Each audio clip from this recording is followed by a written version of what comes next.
ప్రపంచంలో తల్లిని మించిన యోధులు ఎవ్వరూ లేరు.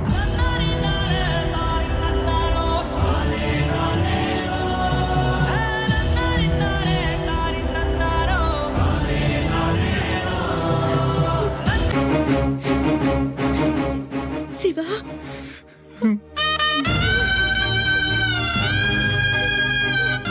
ఒట్టేసి ఒక మాట వేయకుండా ఒక మాట చెప్పనమ్మా.